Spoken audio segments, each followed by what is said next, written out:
Primeiro de tudo, saiba que é normal sentir nervosismo, ansiedade em momentos de falar em público na frente de outras pessoas, pessoas que você não conhece, tá? O cérebro interpreta esse tipo de situação talvez como uma ameaça. E a partir disso ele pode liberar alguns estímulos e gatilhos que vão dar a ansiedade e o nervosismo na nossa pessoa.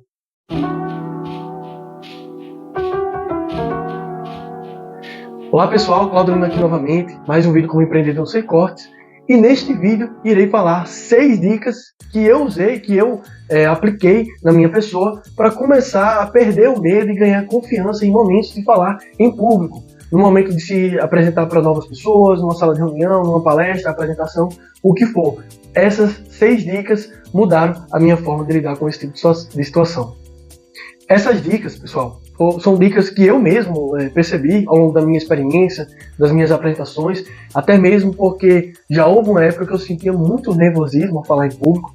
Hoje eu já estou um pouco mais habituado, já tenho um pouco mais controlado esses meus impulsos, mas essas dicas eu fui aprendendo e vivenciando na prática, para que quem ainda está começando a criar esse costume, essa prática, que possa aplicar e começar a amenizar e fazer essa tratativa do cérebro, né, desse nervosismo que é engatilhado no momento de fala. Vamos lá, primeira dica.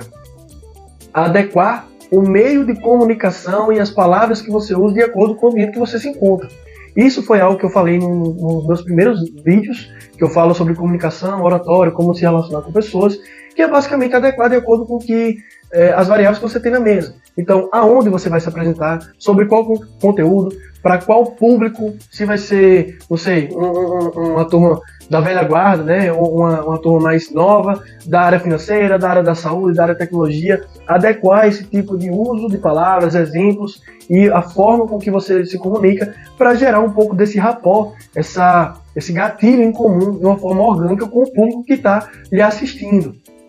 Exemplo simples, mas que eu passei recentemente e que me marcou e que eu usei isso como referência para futuras oportunidades, futuras conversas que eu tive. Por exemplo, eu estou bem acostumado a conversar com pessoas que são da área de RH, de tecnologia, às vezes financeira também, mas na área de saúde nem tanto. Então, uma dica que um grande gestor me falou uma vez é que a comunicação pode ser adequada através de apenas o uso de uma palavra. Exemplo: vamos construir, fazer esse investimento no hospital e neste projeto para salvar 1000 pessoas, 1000 homens e mulheres. Aí, como ele falou que o pessoal da área da saúde substitui uma palavra que pode gerar esse rapport. Vamos fazer esse investimento, fazer a construção desse hospital para que a gente possa salvar 1000 vidas ao longo da nossa jornada. Então, a troca da palavra pessoas, homens, mulheres, por vidas, já é um termo que é bastante usado nesse ramo da saúde, tá? Eu não sou necessariamente da saúde, foi uma dica que me passaram, que você pode adequar para outras pessoas que também trabalham no ramo, ou que você pode se atentar a esse tipo de detalhe no momento que você for falar de alguém de áreas específicas, da área de tecnologia, da logística, ou de uma turma mais da velha guarda, ou mais jovem, né? Certamente, num público que é um pouco mais tradicional, eu tento manter uma filosofia de comunicação um pouco mais conservadora, mais formal. Eu gosto de usar camisas sociais, como essa que eu estou usando agora. Mas certamente, se eu for fazer uma apresentação para uma turma mais jovem, quem sabe de startup ou algo nesse sentido, uma camisa preta e básica não tem erro. É algo que eles gostam, né? Que é o minimalismo, essa questão de ter um investimento um pouco mais simples, mais pragmático e menos burocrático, menos conservador. Então, esse tipo de adequação visual, até da forma que você se apresenta, certamente vai influenciar nas primeiras impressões que você vai passar ao sentar na mesa ou ao subir no palco para falar do seu tópico, do seu assunto. A segunda dica é algo que talvez possa soar meio óbvio, mas é importantíssimo e pelo menos para mim, não era tão óbvio, né? Ou se era, é aquela frase: o óbvio às vezes precisa ser relembrado, precisa ser dito, que é: treine bastante o que você vai falar, a sua palestra, o seu conteúdo ou a sua frase de introdução da sua pessoa. Quanto mais você conhece não só o conteúdo que você vai falar, mas até propriamente as palavras que você vai usar, mais seguro você vai se sentir, não tem jeito. Essa dica certamente vai reduzir a sua ansiedade, vai aumentar a sua confiança e vai fazer com que você, com certeza, até aparenta ser mais natural. Então, quanto mais você ensaiar, mais você vai enraizando aquelas palavras, aqueles termos, até os gestos, E aí, certamente, mais natural você vai ser do que se você tentar robotizar ou fazer um cronograma muito bem definido do que você vai falar, com qual palavra, com qual gesto, né? Se você pensar, nesse slide eu vou falar essa analogia e vou fazer um gesto aqui com as minhas mãos daqui para cá. Então, talvez você não ensaiar tanto possa aparentar que foi muito robotizado. E quanto mais você ensaiar, mais orgânico isso vai se tornar. E com certeza você se sente mais confiante e o público vai enxergar essa confiança em você. O que eu faço bastante, não só em apresentações, mas para minha vida como um todo, é ensaiar repetidamente tudo que eu vou falar. Se eu for fazer uma apresentação de 30 minutos, eu vou rever os slides 30 vezes e eu vou fazer a apresentação 30 vezes em frente ao espelho, por exemplo, tá? Não necessariamente 30 minutos, 30 vezes, mas vocês entenderam, né? É ensaiar várias vezes essa apresentação até você realmente saber de ponta cabeça tudo que você vai falar. E eu faço isso para outras áreas da minha vida também. Por exemplo, até quando eu estava para tirar a carteira de motorista, que eu estava um pouco mais nervoso, aquela ansiedade, né, de um jovem de 18 anos para tirar a carteira logo, eu vi que eu não estava tendo lá a maior intimidade do mundo para fazer as balizas, e eu botei na cabeça, eu só vou fazer a prova quando eu fizer 10 balizas seguidas sem errar. E aí eu fui lá, fiz a primeira baliza, na terceira, se na quarta eu errei, eu começava do zero. Se na oitava eu errei, eu começava a contagem do zero novamente. Do mesmo jeito em apresentações. Eu ensaio, né, os slides, as falas, a introdução da minha empresa, da minha pessoa. Se em algum momento eu errar, eu faço a reflexão, vejo que eu errei, como acertar e começo tudo do zero, até eu fazer toda a apresentação certa, sem erro, do início ao fim. Dica número 3. Ensaiar essa sua comunicação, oratória, apresentação, o que for, em ambientes ou proporções menores.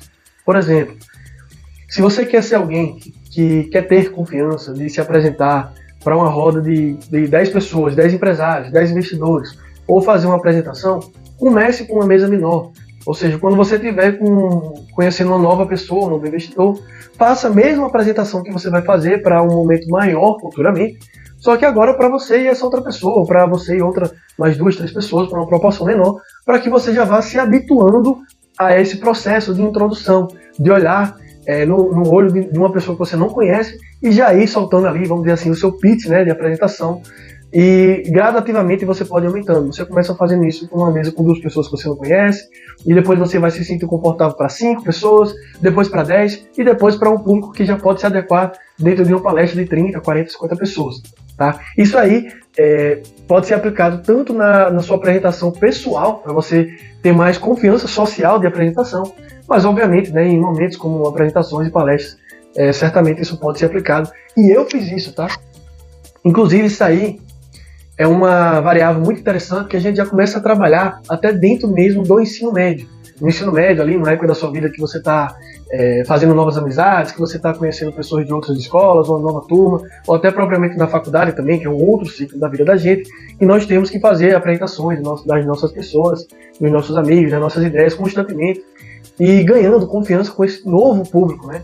Então é uma habilidade que a gente pode ir trabalhando desde jovem, desde cedo, com 15, 16, 17 anos, e que vai ter impacto certamente na nossa vida adulta, dos 25 em diante, né, anos, que a gente nem imagina que vai ter, mas certamente tem.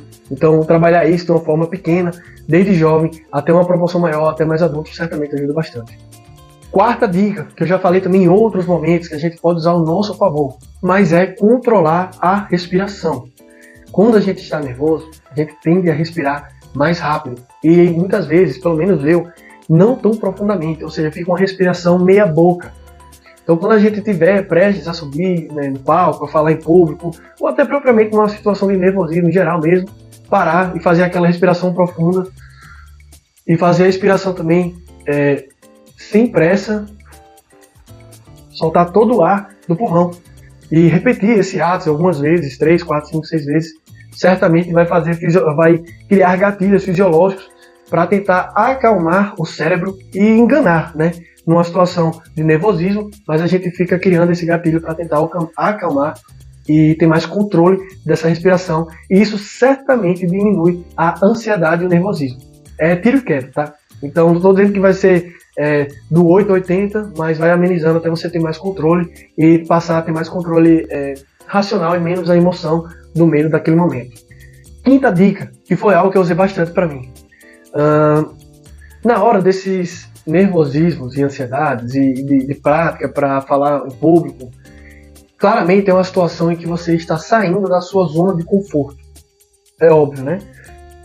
Então, nós temos que usar esse tipo de situação ao nosso favor para que possamos passar a gostar deste processo de sair da zona de conforto, porque a partir do momento que você sai da zona de conforto, você está evoluindo profissionalmente, você está evoluindo socialmente e evoluindo as suas habilidades comportamentais, de comunicação, de apresentação, de palestra, oratória, enfim, várias outras habilidades. Então, sabermos que essa dor, esse medo, é para um objetivo maior, um objetivo de evolução, de crescimento, faz com que você tenha mais motivação para encarar e ter mais confiança e dedicar mais energia e tentar encarar mesmo isso sem medo e com a cara tapa.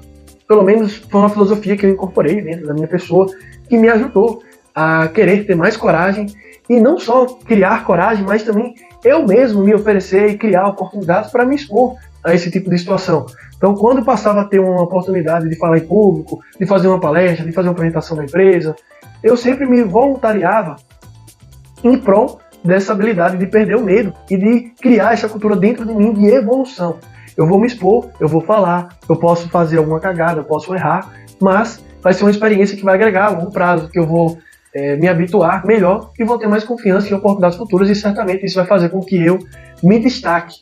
Até mesmo porque eu tenho a impressão que não é a maioria das pessoas que tem essa vontade de sair da zona de conforto, de falar em público, de querer ser aquele voluntariado, né? Ah, vou ser o primeiro, eu quero falar, quero me expor. Não é a grande maioria das pessoas que tem esse pensamento, pelo menos o que eu acredito. Sexta e última dica é aceitar o nervosismo. Aceitar que o nervosismo ele sempre vai estar em situações que você não está acostumado a fazer e tentar usar ele a seu favor e não contra. Contra no sentido de você se auto-sabotar, pensando que eu tô nervoso, vou falar alguma coisa, vou errar alguma coisa, vou esquecer a minha fala. Então, cortar essa linha de raciocínio e usar ele a seu favor no sentido de que quando você está nervoso, você vai estar mais atento, você vai ter mais energia. Se você tiver com sono ou alguma coisa assim, você vai ter o despertar da coisa, você vai ter mais senso de urgência de fazer aquilo bem feito. E esse tipo de energia vai lhe ajudar certamente a executar aquela tarefa que você está tentando, né? Pode lhe ajudar a tentar manter o foco naquilo. E quando você passa a saber usar esse nervosismo a seu favor, você passa a se acostumar com ele. Então, por mais que você sempre vá ter um nervosismo em outras tarefas, seja para falar com um esporte, seja para fazer uma nova apresentação, para conhecer novas pessoas, o que for, quando você se acostumar a ter o nervosismo, ele vai deixar de ser aquela novidade, aquele nervosismo que você não sabe o que fazer, vai ser um nervosismo que você, beleza, vai estar nervoso, mas você vai saber controlar com a respiração, com essas técnicas que eu falei, com as dicas, e já vai estar habituado a usar isso de uma forma mais normal, tá? Tem outras dicas também, complementares que eu já vi para quem vai falar em público, como criar gatilhos nas pessoas que você está conversando, seja numa conversa olho no olho, numa apresentação, ter aquele sentimento emocional em comum, falar que você já passou por algo que aquelas pessoas já passaram também, isso lhe ajuda a se aproximar dessas pessoas, quebrar o gelo com alguma piada, algum comentário mais besta, assim, mais introdutório. Existem também exercícios para você fazer um alongamento dos músculos da sua face. Isso aqui eu vi uma vez no curso da G4, tá? O curso